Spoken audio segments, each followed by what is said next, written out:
vamos tentar ver se no artigo aí as coisas se clareiam um pouco mais aqui, ó. Aqui, ó. Aqui, ó, tá vendo? Vamos...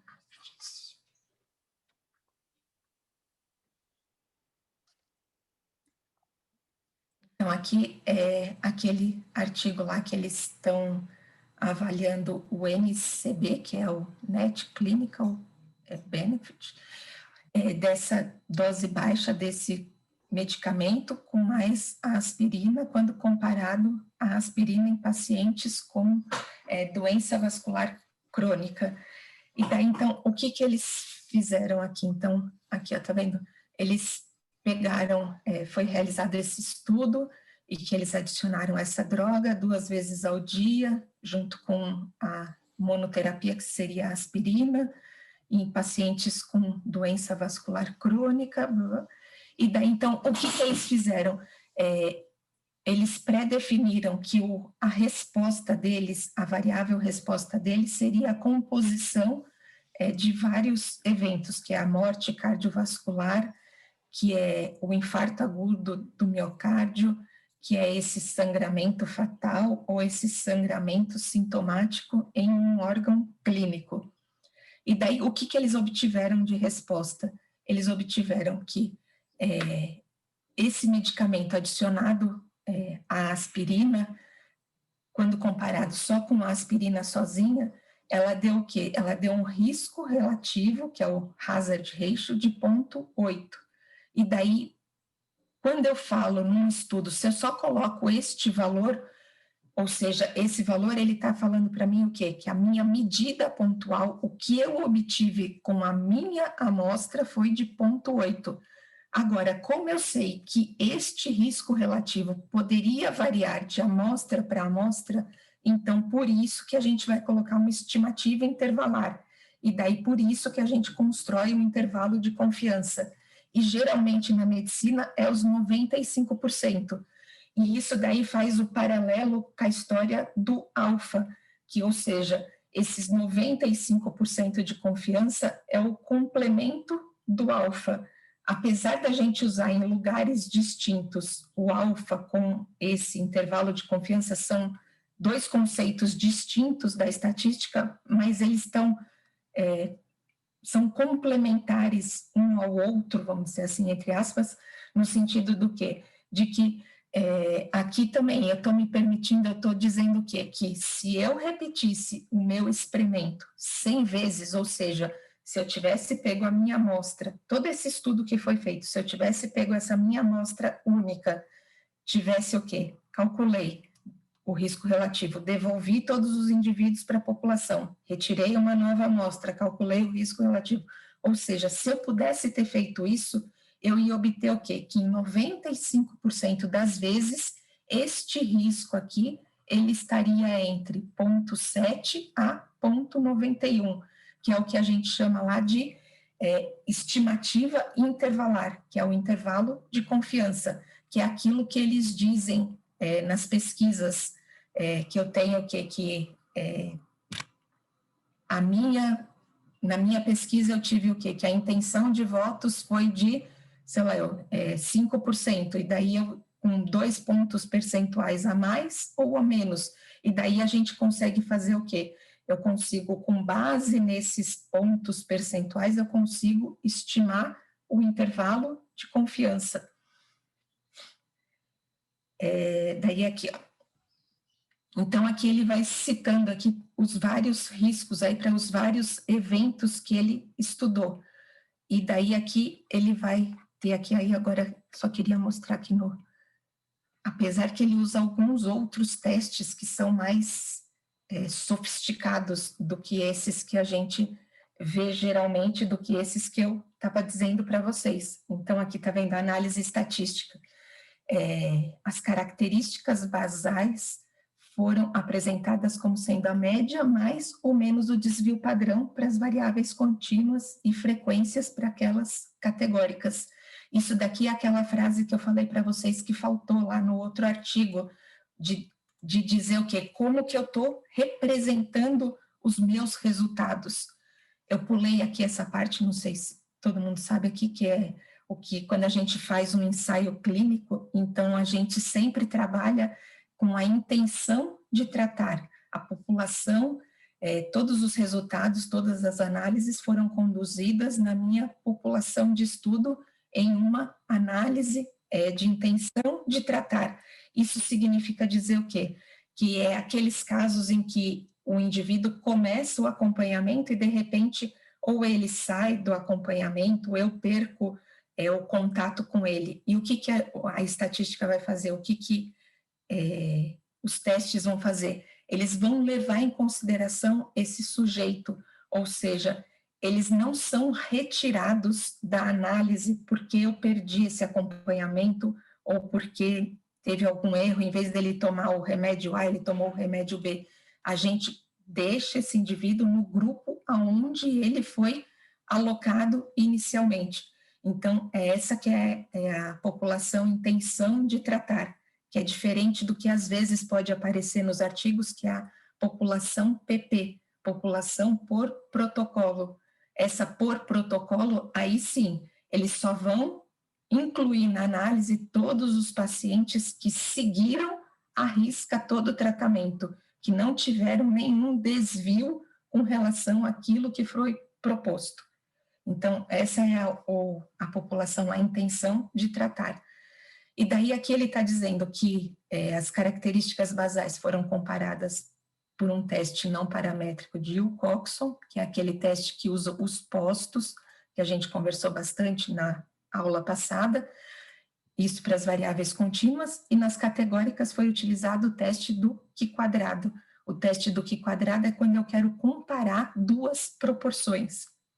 Além disso, eles usaram análise de sobrevivência, que foi baseada no tempo até a ocorrência do primeiro evento. Então, quando eu faço análise de sobrevivência, é aquele caso em que eu estou fazendo um acompanhamento ao longo do tempo, e daí o que eu quero? No início do estudo, ninguém tinha aquela característica de interesse ou aquele evento que eu estou estudando, e daí eu vou acompanhar esses indivíduos até o primeiro evento. Então, eu vou avaliar o tempo que leva até ele ter esse meu evento de interesse. E daí aqui ele está dizendo que as taxas, as taxas de evento foram expressas por 100 pacientes ano de segmento, que isso daqui é o que a gente chama de uma medida de densidade de incidência. Então, por isso que aparece esse pacientes por ano de segmento. E daí depois eles fizeram uma análise de regressão de Cox, que é esse HR aqui, que eles vão obter esse hazard ratio, que em português não existe muito uma tradução. Eles, lá nos Estados Unidos, eles têm o risco relativo, que é o RR, e quando a gente faz análise de sobrevivência, a gente consegue esse hazard ratio, que nada mais é um risco relativo, só que esse risco relativo, ele é obtido a partir da análise de sobrevivência, a partir da regressão de Cox. E sempre daí ele coloca que ele está dizendo que ele sempre vai expressar isso daí, esses hazard ratio, também com esse intervalo de confiança. Aí aqui ele está dizendo que todo teste estatístico, ele geralmente tem suposições, e aqui ele está dizendo que ele checou essa suposição de que os riscos na regressão de Cox, eles são proporcionais através desse gráfico aqui, que para a gente não diz nada. Aqui ele diz o quê? Que foi calculada também a redução do risco absoluto, e daí ela foi calculada entre as estimativas desses riscos através do Kaplan-Meier. E daí aqui ele está dizendo de quanto que foi o acompanhamento dele, de 12, 24 e 30 meses de segmento, e daí aqui também ele está dizendo como que ele expressou esse ARR. Aqui ele diz que não teve correção para comparações múltiplas, que é aquilo que aparece muitas vezes nos artigos, que aparece, todos os resultados, eles foi corrigido, ou foi utilizada uma correção de Ponferroni, que é aquele caso em que a gente corrige pelo número de comparações que eu fiz. Aqui, no caso, ele está dizendo que ele não fez essa correção. E aqui aparece aquilo que a gente estava falando agora há pouco lá, que todos os testes foram bilaterais, ou seja, que ele está testando a hipótese o quê? De que aquilo que ele está avaliando ao longo do tempo, ou seja, que aquela incidência de doença, sei lá, ao longo do tempo, entre uma droga e outra droga, elas são iguais, versus a hipótese alternativa de que existe diferença. Então, sempre quando eu testo a igualdade versus a diferença, é o que a gente chama em estatística de testes bilaterais. Por quê? Porque essa diferença ela pode ser tanto a favor da droga que eu estou avaliando, como também poderia ter acontecido dela ser a favor do placebo ou da droga que foi usada como sendo o meu comparador. Então, isso daí é o que a gente chama de testes bilaterais.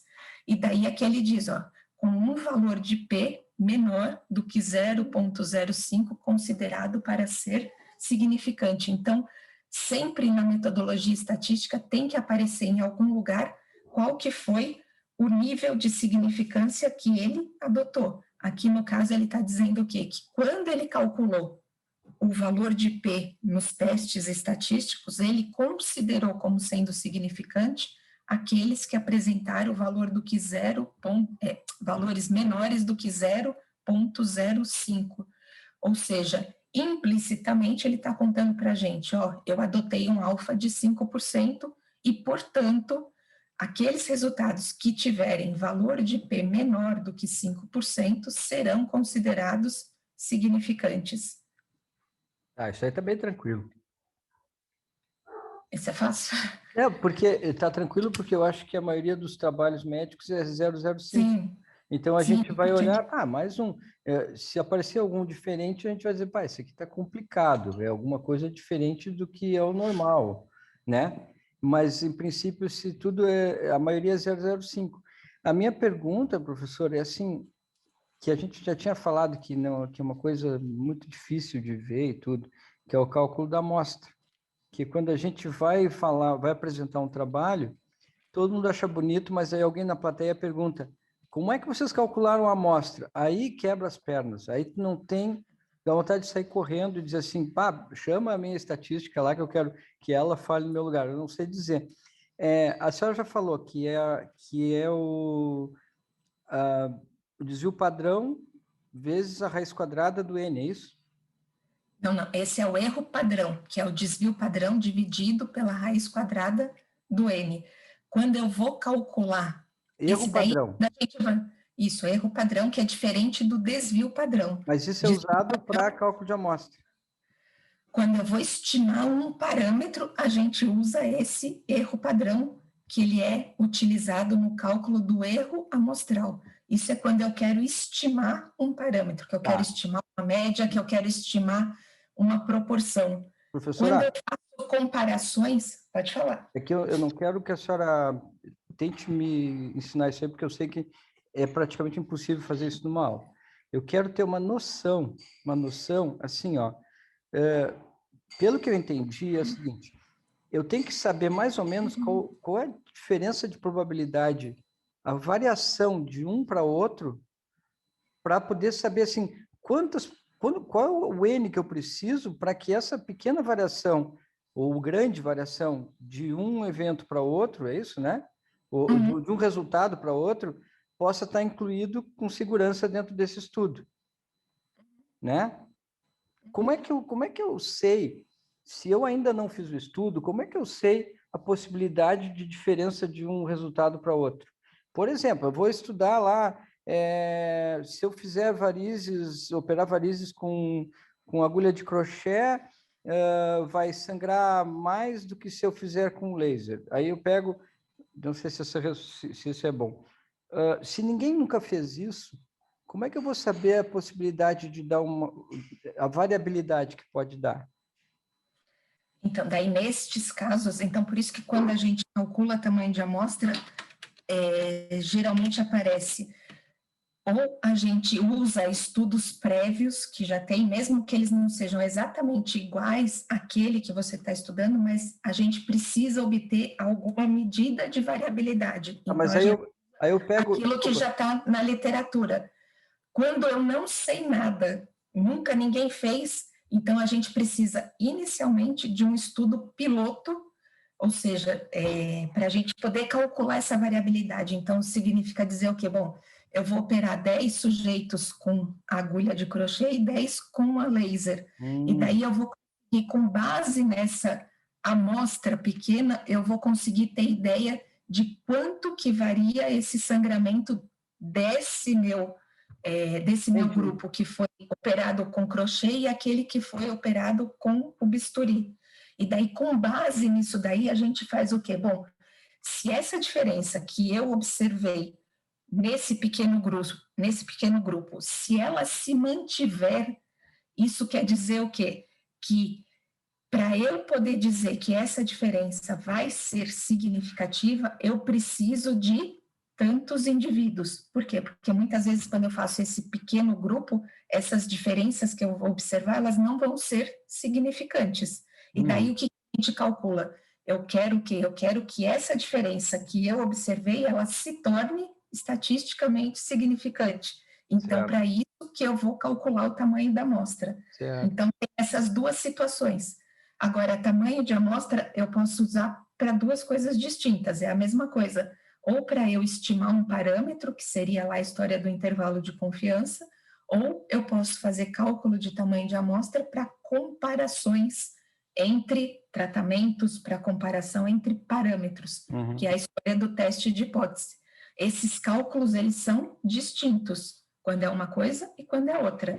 Esse de falar do erro amostral que a gente tem é quando eu estou estimando um parâmetro, que ele é calculado com esse Czinho, que é uma constante, vezes o erro padrão. Isso é quando eu estou estimando um parâmetro. Agora, quando eu comparo dois grupos, então a gente tem envolvido aí dois erros que a gente chama, tanto esse erro do tipo 1, como o poder do estudo. Então, eu preciso dizer de quanto que foi isso para eu conseguir calcular esse tamanho de amostra. Então, esse cálculo ele é mais sofisticado, ele é mais difícil de eu dizer agora para o senhor como que ele é feito. Mas o que eu tenho Uhum. que levar em consideração é o quê? O cálculo é distinto quando eu estimo um parâmetro do que quando eu faço comparações. Aqui, no caso, ele está fazendo comparações. Aí, aqui, ele deve de ter feito o quê? Ele deve de ter ou de estudos prévios, ou foi o quê? O que ele conseguiu obter, e daí ele fez o estudo mostrando de quanto que foi essa diferença, porque aqui ele não falou nada de tamanho de amostra. Não deveria constar em todos os trabalhos, tipo, obrigatório, o tamanho da amostra necessário para aquilo que está se avaliando? Então, é que muitas vezes tem coisas que não faz sentido de calcular tamanho de amostra, no sentido de que, se eu estiver estudando alguma coisa rara, ou seja, eu peguei tudo aquilo que eu tinha no meu ambulatório. Não adianta o estatístico me falar que eu preciso de 100 quando eu só tenho 10. Então, o estudo foi feito com aqueles 10, porque é aquilo que eu tenho. É, isso aconteceu Então, comigo. Mas aí eu fico pensando, será que eu não deveria ter dito no final do trabalho que para ter certeza disso que eu estou falando, eu teria que ter 100 e que eu só tive 10 por enquanto e que vamos aguardar o resto? daí o que muitas vezes a gente faz é o quê? Então, a gente usa com esses 10, não teve cálculo de tamanho de amostra, mas às vezes aparece lá no fim o poder do meu estudo, ou seja, o poder de eu tomar a decisão correta. E daí isso é calculado, muitas vezes a gente calcula com base nos seus dados já. Então a gente gosta de estudos que tenham poder de dizer que aquela diferença ocorre, que aquela diferença existe, maiores ou iguais a 80%. Ah, Então, isso é muito legal. muitas vezes a gente calcula o poder daquela minha amostra para eu dizer o quê? Bom, com base nesses 10, o meu poder deu, sei lá, eu disse 50%, ou seja, eu ainda não consegui obter aquele poder desejado que seria de pelo menos 80%. Então, para isso, eu precisaria aumentar esse tamanho de amostra para fazer o quê? Para fazer com que eu consiga aumentar esse meu poder. Muito bom, muito bom. É que Isso, teste pena de que a gente hipótese não tem vê muitas muito. coisas envolvidas. Uhum. Pena que a gente não vê tanto isso, né? De poder. Eu nem eu até Não. desconhecia isso, não sabia. Então, daí, quando se faz o cálculo de tamanho de amostra, geralmente nesses ensaios clínicos que tem comparação entre proporções ou comparação entre médias, então aparece aquele parágrafo dizendo de quanto que foi a diferença minimamente significante, de quanto que foi considerada essa diferença, adotando-se um nível de significância de 5% e um poder de 80%. Com Legal. base nesses parâmetros, o tamanho de amostra deve ser de 20 em cada grupo, 100 em cada grupo. Então, isso muitas vezes aparece nos artigos. Aqui, como eles usaram análise de sobrevivência, regressão de Cox, esse cálculo de tamanho de amostra ele é muito mais sofisticado do que um simples teste T. Então, por isso que pode ser que não, eles não conseguiram ou eles não se detiveram tanto em avaliar esse cálculo que eles precisariam aí de um tamanho de amostra. Às vezes eles tiraram isso daqui de algum outro estudo, não sei te dizer daí por que que aqui não tem, mas muitas vezes os próprios revisores, eles perguntam, como que você calculou a amostra? Por que que você tem 30 só no seu estudo? Por que que você só tem 20? Eles querem saber o porquê que foi adotado aquele tamanho de amostra. Por exemplo, se o Ibope faz uma pesquisa, tá? E Uhum, ele faz uma pesquisa na população e ele estipula uma amostra, tá? uhum, Aí ele diz que o intervalo de confiança vai ser de 5%. Não, a margem de erro, de 5%. 5%. É, Uhum. e o alfa vai ser 0,05. Então, Igual daí, a 0,05. esse 5% não é o alfa. Esse 5% é a margem de erro. Erro. A E o margem de... alfa é 0,05, é isso? Então, mas Igual. o alfa a gente usa quando a gente faz teste de hipótese, não para essa estimativa que o senhor está falando. Quando eu faço estimativa de um parâmetro, estimativa de uma proporção, então a gente usa esse erro amostral, que eles não dizem Entendi. com este nome. Então, esse 5% que o senhor está falando não é o 5% do alfa, Não é é só porque eu uma não estou referência. testando hipótese nenhuma, né? Exatamente. Tá, Eu estou entendi. estimando aquilo lá, aquela proporção. Tá. Então, daí eles vão dizer o quê? Com confiabilidade de 95%, com um intervalo de confiança de 95%. Então, vai aparecer algo desse tipo quando a gente está falando de estimação de um parâmetro. Tá, e eles calculam a amostra baseado na possibilidade de que a informação seja, por exemplo, intenção de voto.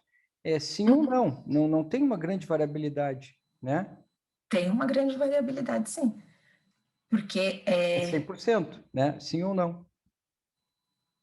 não, é que nem de nascer menino ou menina. É de 50%. Você vai lá e 50%. pergunta para a pessoa, você pergunta para a pessoa, o senhor é favorável ao candidato A? A resposta pode ser sim ou não. É 50% para o sim, 50% para o Tá. não. Mas Isso é o que esse é um em valor. estatística de maior variabilidade possível. Tá, aí sim, então é uma enorme variabilidade. 50%, mas ela é fixa, eu sei que ela sempre vai ser isso. Ou é sim ou não. Ela não pode variar 30% ou 20%, ela vai variar sempre 50%, no Não, máximo, né? não, ela pode variar no sentido de que pode ser o quê? Que naquele estado que está sendo avaliado, eu tenho uma maioria que é favorável a esse candidato. Ou seja, varia pouco porque cada vez que eu pergunto para os meus sujeitos, eles sempre vão dizer eu sou favorável, eu sou favorável. Então, isso significa que essa proporção ela está variando menos, ela varia menos de Ah, tá. indivíduo para indivíduo.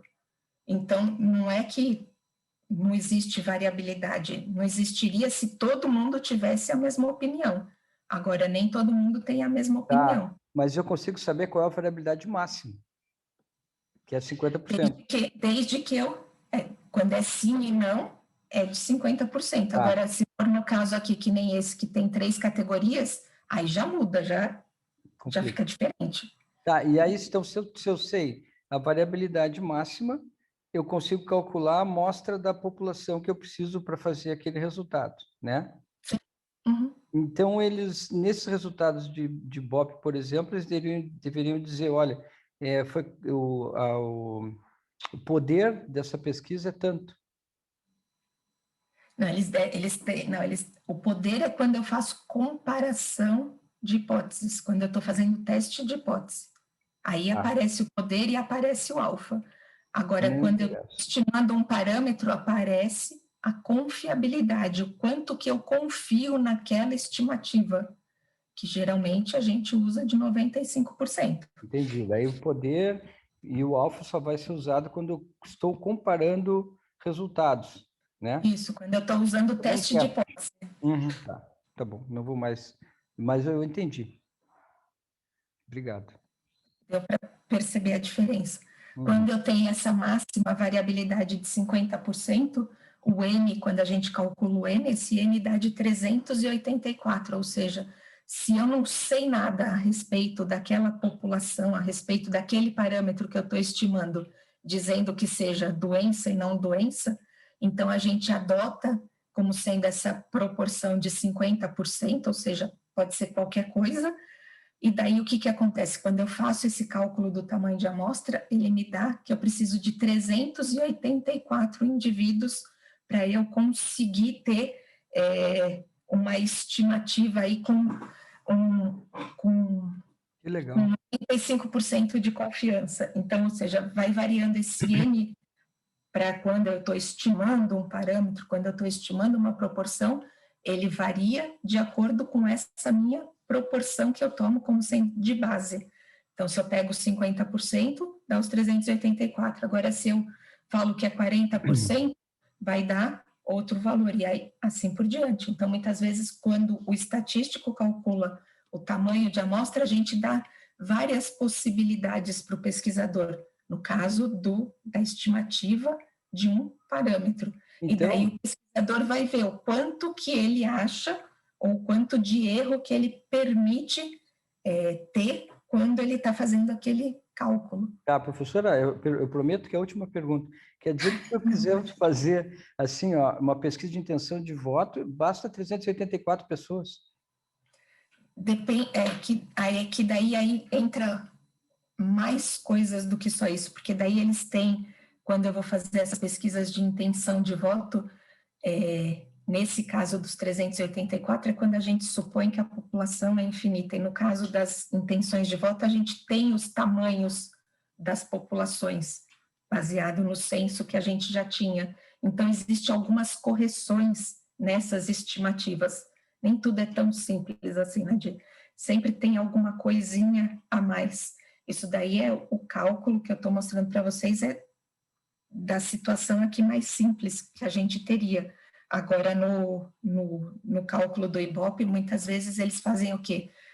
Eles fazem por estratificações, eles usam essa amostragem, esse caso dos 384 é quando é uma amostra aleatória simples, que a gente chama, ou seja, todos os indivíduos têm a mesma probabilidade de participar da pesquisa, mas nessas de Ibope, muitas vezes eles usam o que a gente chama de análise de cluster. Então, o que eles fazem? Eles sorteiam o estado, aí no estado eles sorteiam os bairros, aí dentro dos bairros eles sorteiam as casas, e quando ele chega na casa que ele vai perguntar para aquela pessoa. Então, tem essas várias correções pelo fato desses vários sorteios. Então, por isso que não é só os 384.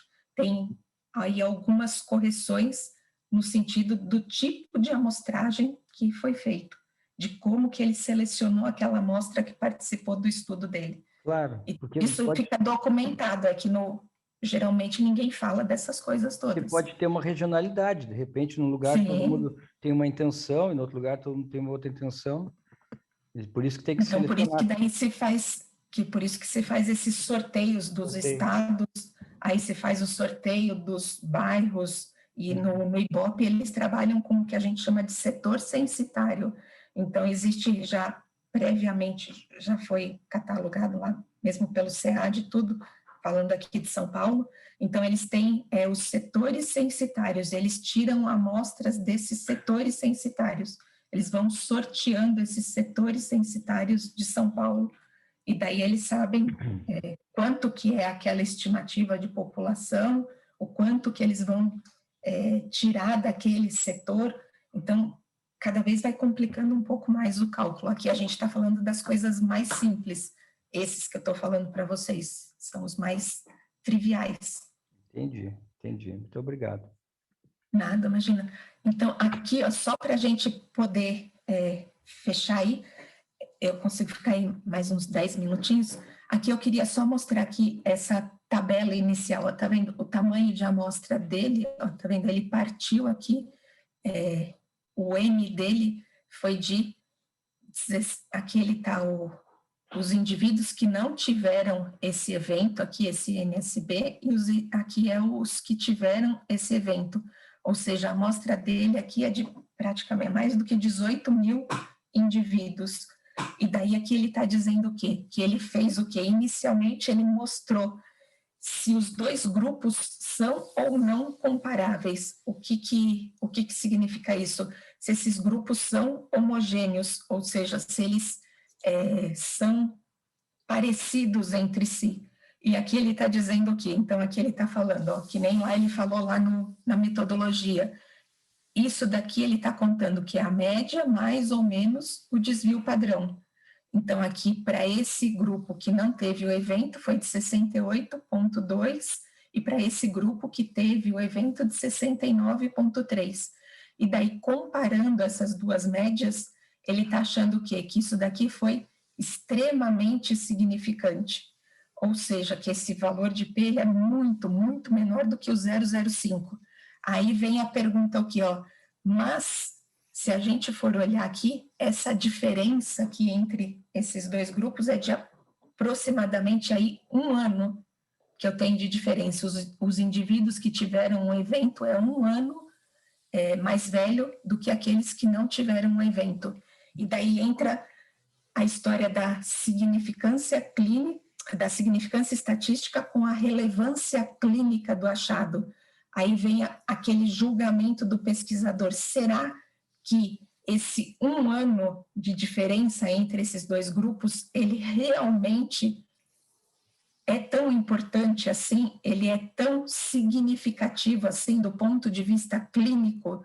Então, por que isso? Porque como eu tenho um tamanho de amostra muito, muito grande, significa o quê? Que qualquer pequena diferença entre esses dois grupos, ela poderia ser detectada aqui.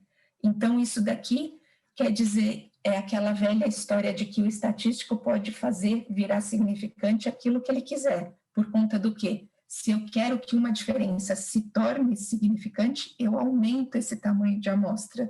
Então, no caso aqui, o que eu estou querendo chamar atenção para vocês é o quê? Sempre prestar atenção.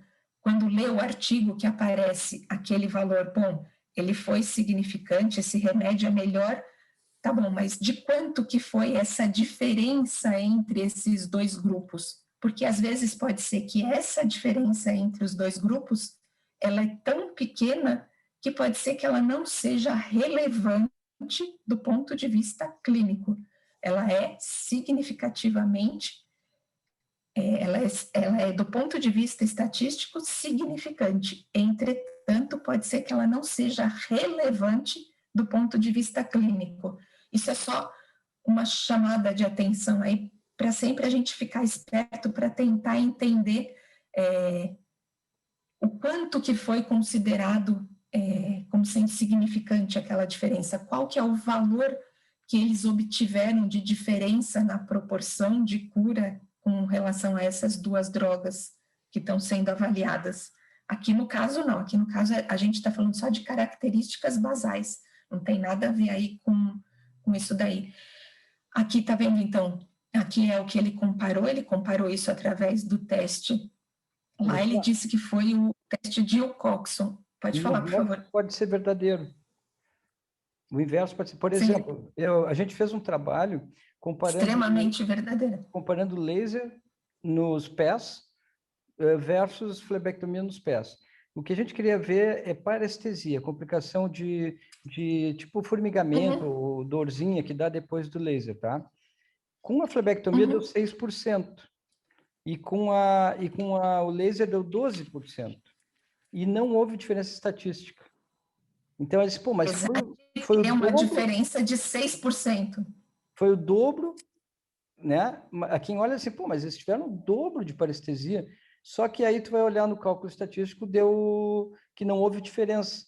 A justificativa é que a amostra pode ter sido insuficiente.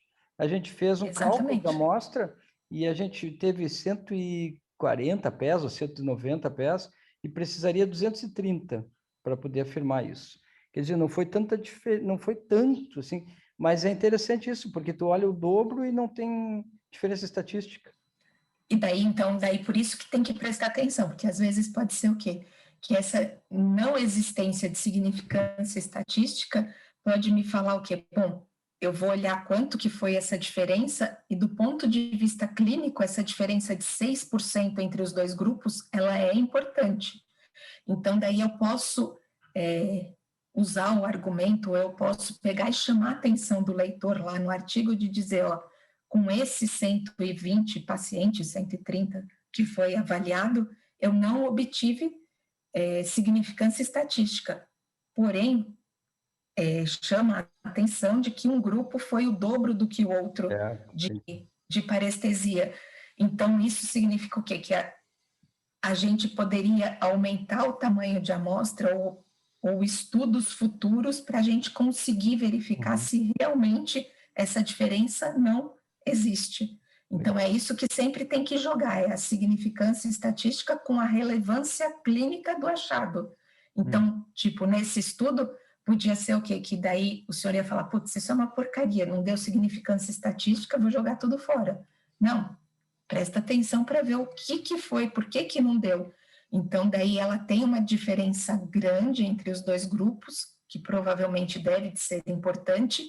Entretanto, os meus dados devem de ter variado tanto de indivíduo para indivíduo que eu precisaria aumentar esse tamanho de amostra para que eu conseguisse detectar essa diferença. Perfeito. Então, isso daí, a chave do mistério está o quê? Em olhar quanto que foi essa variabilidade, o quanto que os indivíduos variaram com relação àquilo que está sendo calculado, que isso a gente faz através do quê? Do desvio padrão, quando é da média, ou mesmo existe também o desvio padrão, quando a gente está falando de proporção, a gente também pode calcular essa variabilidade de indivíduo para indivíduo quando a gente está falando de proporção também.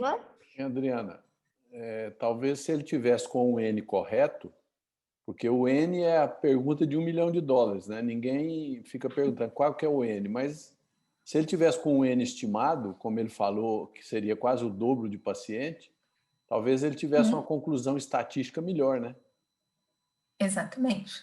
Aí ele conseguiria dizer que aquela diferença que foi observada, ela também ela é importante do ponto de vista estatístico. Aí o que eu quis chamar a atenção é que muitas vezes nos artigos científicos, então às vezes essa diferença ela existe, mas às vezes ela é tão que não compensa eu prescrever para o meu paciente uma droga que é tão mais cara, quando eu vou ver que o benefício dela pode ser que não seja tão maior do que aquela que já existe no mercado. Por quê? Porque eles usam, nos ensaios clínicos, principalmente, eles usam tamanhos de amostra muito grande. Então, eles não estão mentindo quando eles dizem que tem diferença.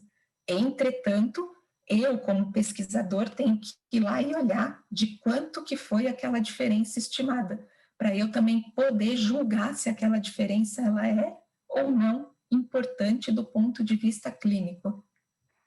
Certo. No caso, o meu trabalho tem a importância de ser um estudo piloto, que ele vai servir de base para um cálculo de amostra de um futuro estudo. Exatamente. Exatamente. Nós temos que liberar a professora, que 9 horas ela vai dar aula. Não. Então, mas não, eu posso atrasar uns minutinhos, que a minha amiga aqui entra primeiro. Então, exatamente isso. Daí eu posso usar esse estudo que não deu significância estatística como sendo uma prévia para que eu depois possa calcular de quanto que seria o tamanho de amostra. E daí a gente calcula o quê? Bom, nesse piloto eu observei uma diferença de 6% entre os dois grupos. Agora, supondo que essa diferença permaneça, de quantos indivíduos que eu vou precisar para poder afirmar que existe diferença do ponto de vista estatístico. Então, a gente supõe que essa diferença que eu irei observar no futuro, ela continuará sendo de 6%. Então, por isso que, às vezes, o cálculo do tamanho de amostra, ele me diz, bom, se eu pegar 240, eu ia obter significância, mas daí eu preciso ver se realmente eu adotei essa diferença entre os dois grupos como sendo aquilo que eu estou observando na minha amostra. Okay. Então, aqui era só para mostrar para vocês aqui, tá vendo que isso daqui, tudo isso saiu de um teste de hipótese. Daí aqui, para eu dizer se isso é ou não é estatisticamente significante, eu estou comparando com o tal dos 5%. Como ele tem um P menor que 5%, é significante. Aqui, como é maior do que o 5%, ele é um P de 0,27, ele é não significante. O que significa isso daqui? Quer dizer que se eu dissesse que tem diferença entre esses dois grupos, o erro que eu estou cometendo é de 27%. Ou seja, eu estou me permitindo errar em 27% das vezes de dizer que tem diferença de sexo entre os dois grupos. Eu quero errar tanto assim? Não, eu não quero errar tanto assim. O máximo que eu me permito errar é de 5%. Então, por isso que eu vou dizer que não existe diferença significante entre os dois grupos. Tem alguma outra coisa aqui? Aí aqui daí são os intervalos de confiança lá que eu queria só relembrar com vocês, tá vendo?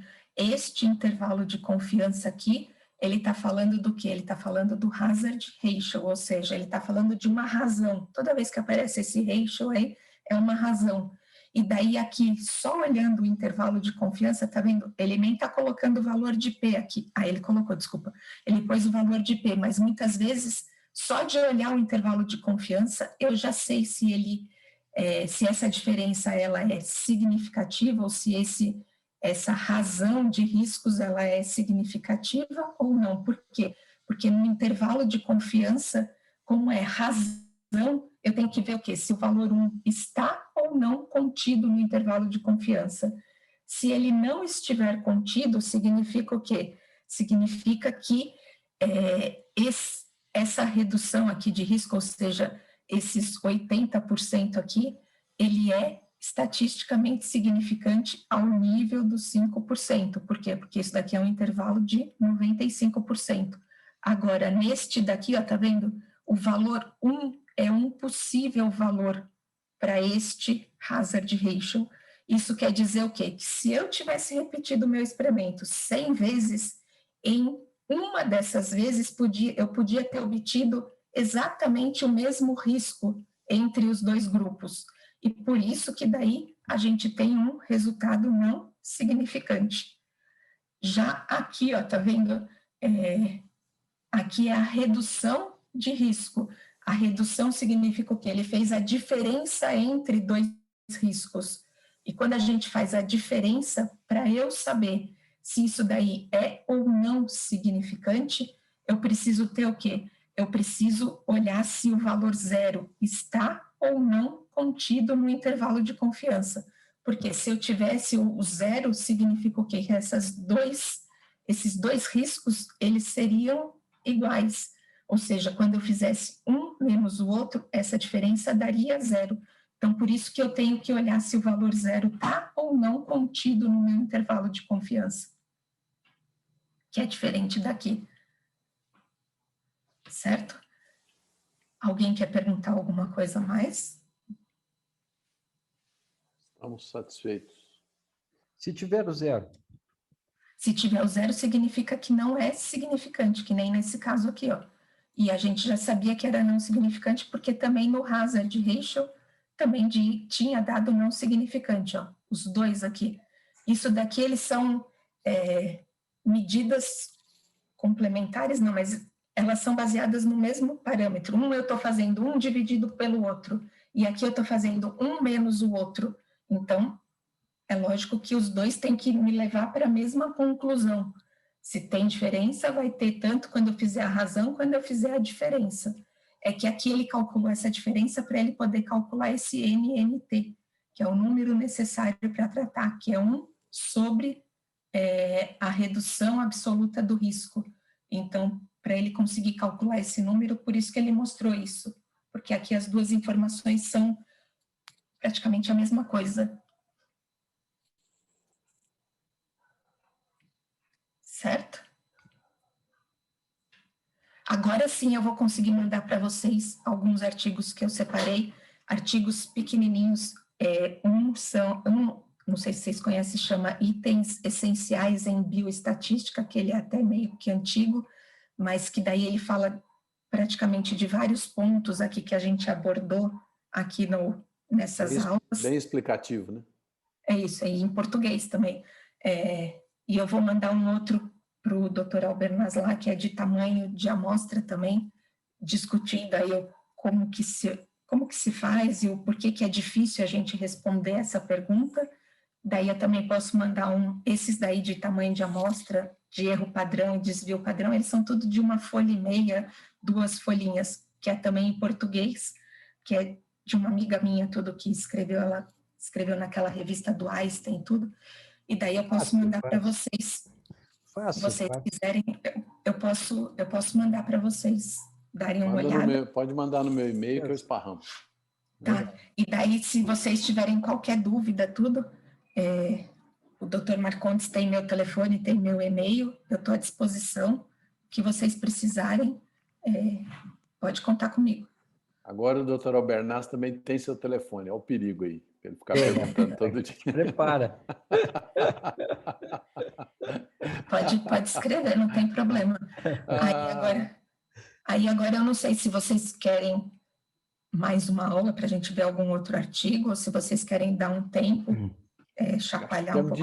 Precisamos digerir um pouco isso aí, então, professor. Eu também imagino. E daí, para dizer, se vocês depois quiserem, a gente pode conversar de novo. A gente vai ler um artigo, e daí... Vai ler o seu material teórico, né? A gente lê o material teórico e aí o grupo decide se a gente arremata com mais uma aula para reflexões. É só para dizer que eu estou à disposição. Eu vou mandar esses slides que eu mostrei para vocês e vou mandar esses artigos mais para o final do dia, eu já mando já. Tá bom. A gente fica no primeiro momento chocado assim, com a profundidade necessária. Claro que a gente sabe, a gente não é estatístico, né? Isso aí é uma profissão. É a mesma coisa que eu fosse falar para a senhora, como é que a gente vai fazer um tratamento de laser lá, de varizes e tal? Precisa estudar uns anos para chegar lá, né? E a gente está vendo isso assim, o mais puro, mais refinado estudo estatístico, grande trial, aí sei lá eu. Mas acho que a gente pegou o o importante é se situar, é dizer assim, olha, isso aqui eu consigo considerar que isso foi feito um estudo confiável ou menos confiável, que é o que interessa para a gente na prática, né? Então, eu fiquei muito feliz, assim, acho que para mim funcionou bastante essas aulas, eu consegui aprender bastante dentro da minha expectativa, e acho que é sempre aquela vontade de quero mais, né? Essa sede de querer aprender mais e querer aprofundar mais nesse assunto. Mas a gente vai conversar em grupo, ver, eu acho que a gente precisa embasar melhor essa parte teórica e provavelmente possamos ter mais aulas aí. Sim, aí o que eu acho que é melhor aí é vocês pararem, daí talvez pegar um artigo para ler, daí se esbarrar em alguma coisa, daí a gente pode marcar um encontro de novo para discutir, e daí a gente conversa sem nenhum problema, ou mesmo vocês podem me escrever para tirar dúvida e eu vejo se eu consigo responder para vocês, porque também às vezes tem coisas que são difíceis até para o estatístico também, não são triviais assim. Gente, eu preciso sair, que eu tenho um consultório agora. Eu também. Bom dia, boa semana para todo mundo. Obrigado a todos. Tchau. Um abraço. Obrigada. E até a próxima. Obrigada. Até a próxima. Aproveita a praia aí, Álvaro. Tchau. Boa semana. Fica tranquilo. Obrigada para vocês também. Tchau, tchau. Pergunta?